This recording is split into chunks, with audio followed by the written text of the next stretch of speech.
Sizdən xahiş edirik ki, xəbərə keçmədən öncə videonu bəyənin və rəy bölməsində fikirlərinizi bildirin.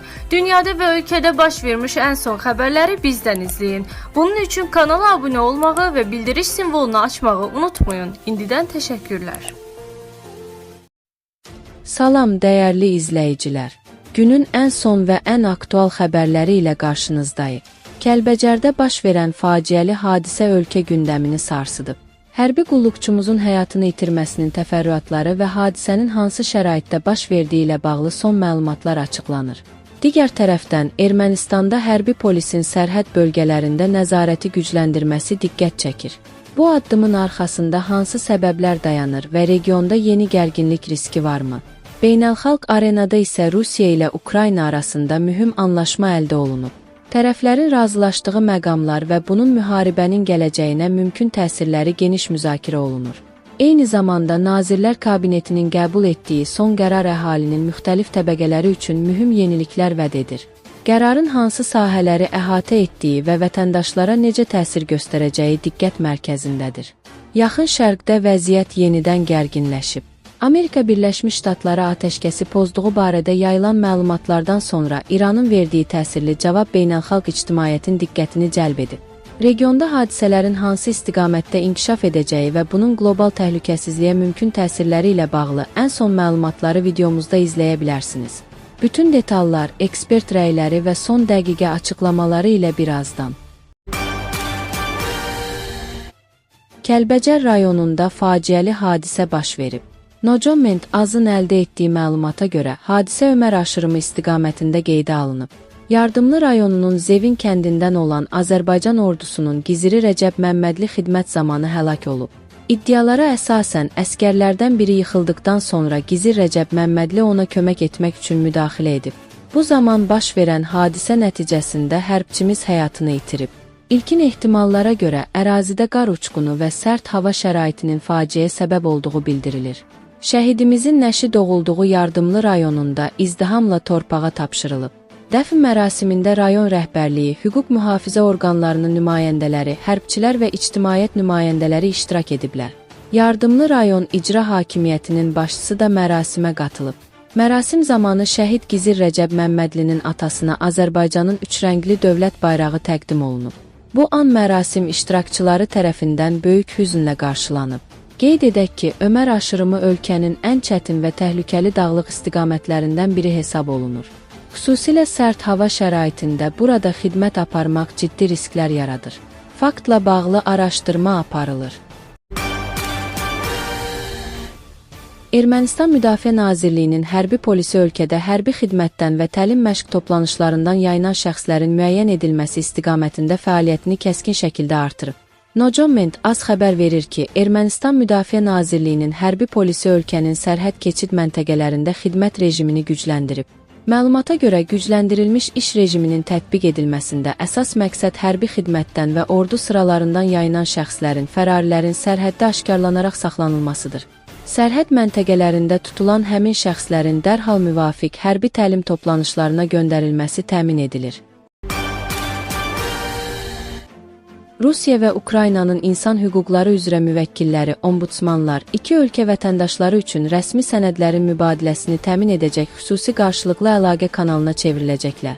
Nocoment az xəbər verir ki, bu barədə Rusiyanın insan hüquqları üzrə müvəkkili Yana Lantratova məlumat verib. O, iki dövlət arasında diplomatik münasibətlərin olmamasının ciddi humanitar və hüquqi problemlər yaratdığını vurğulayıb. Ölkələrimiz arasında diplomatik əlaqələr olmadığı üçün hər hansı bir tərəfdən hərbi qulluqçu həlak olduqda, onun valideynləri isə digər ölkədə yaşadıqda və ya orada vəfat etdikdə, lazımi arayışlar olmadığı üçün biz onlara, Ukrayna tərəfi isə öz növbəsində digərlərinə düşən vəsaitləri ödəyə bilmirik. Yana Lantratovanın sözlərinə görə, mövcud vəziyyətdə rəsmi arayışların əldə edilməsi qeyri-mümkün xarakter alıb. Bu səbəbdən tərəflər humanitar böhranın fəsadlarını azaltmaq üçün razılığa gəliblər. Biz bu arayışların ötürülməsini təmin edəcək qarşılıqlı əlaqə kanalına çevrilmək barədə razılıq əldə etdik. Ukrayna tərəfinin ombudsmanı Dmitri Valeryeviç Lubinets bu prosesdə köməklik göstərəcəyini bildirdi. Mən də öz tərəfimdən müvafiq addımları atacağam. Qeyd edək ki, Rusiya və Ukrayna ombudsmanlarının bundan əvvəl Belarus ərazisində baş tutan sonuncu hərbi əsirlərin mübadiləsi zamanı görüşdükləri barədə məlumat yayılmışdı. Nazirlər Kabineti vahid büdcə təsnifatının təsdiq edilməsi barədə 11 oktyabr 2018-ci il tarixli qərarında dəyişiklik edilməsi haqqında 7 noyabr 2025-ci il tarixli qərarında dəyişiklik edib. Nocoment az xəbər verir ki, bununla bağlı Baş nazir Əli Əsədov yeni qərar imzalayıb. Azərbaycan Nəqliyyat və Kommunikasiya Holdingi Azcon, Prezidentin Ehtiyat Fondu, Dövlət Büdcəsinin Ehtiyat Fondu, Azərbaycan Dövlət Su Ehtiyatları Agentliyinin tabeliyində Regional Su Meliorasiya və İri Şəhərlərin Su Təchizatı Qisçilər, Su və Meliorasiya üzrə Layihələndirmə və Elmi Tədqiqat İnstitutu, İqtisadiyyat Nazirliyinin tabeliyində Azərbaycan Biznesinin İnkişafı Fondu ACə, Kiçik və Orta Biznesin İnkişafı, İnvestisiyaların və İxracın Təşviqi Agentliyi, Maliyyə Nazirliyi yanında Dövlət müəssisələrinin monitorinqi agentliyi, Ekologiya və Təbii Sərvətlər Nazirliyinin tabeliyində Geodeziya və Kartografiya Agentliyi və Dövlət Mineral Xammal Ehtiyatlarından İstifadə Agentliyi, Media Mükəmməllik Şəbəkəsi Qeyri-Kommersiya Təşkilatı, Bakı Şəhər İcra Hakimiyyəti başçısının tabeliyində Mərkəzi Nəbatat və Dendrologiya Bağı və Sahibsiz Heyvanlara Qayğı Mərkəzi MMC-lər, Maliyyə Nazirliyinə məxsus Rəqəmsal Maliyyə Mərkəzi MMC, Radio, Televiziya Yayımı və PEYK.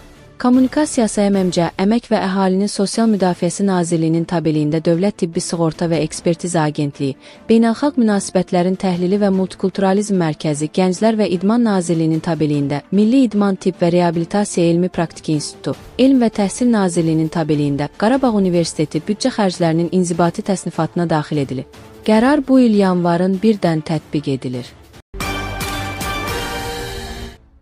İran Xarici İşlər Nazirliyi Amerika Birləşmiş Ştatlarının ötən gecə Sirik rayonu və Qeşm adasına həyata keçirdiyi hücumu kəskin şəkildə pisləyib.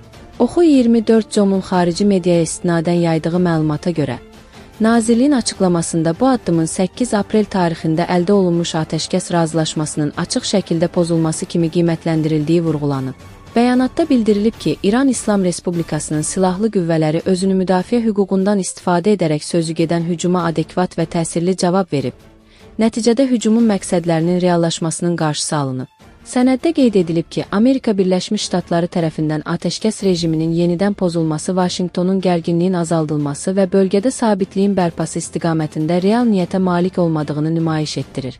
Həmçinin vurğulanıb ki, ABŞ-nin bu cür addımları regional təhlükəsizliyə ciddi təhdid yaradır və baş verə biləcək gərginliyin bütün nəticələrinə görə məsuliyyət ABŞ administrasiyasının üzərinə düşür. İran Xarici İşlər Nazirliyi region dövlətlərini mehriban qonşuluq prinsiplərinə sadiq qalmağa və öz ərazilərinin, eləcə də imkanlarının İran əleyhinə yönəlmiş hərbi əməliyyatlarda istifadəsinə şərait yaratmamağa çağırıb. Açıqlamanın sonunda BMT-nin baş katibi, Təhlükəsizlik Şurası və digər beynəlxalq təşkilatlar ABŞ-nin atəşkəsi pozması və qanunsuz addımlarına qarşı təxirə salınmaz və effektiv tədbirlər görməyə dəvət olunub.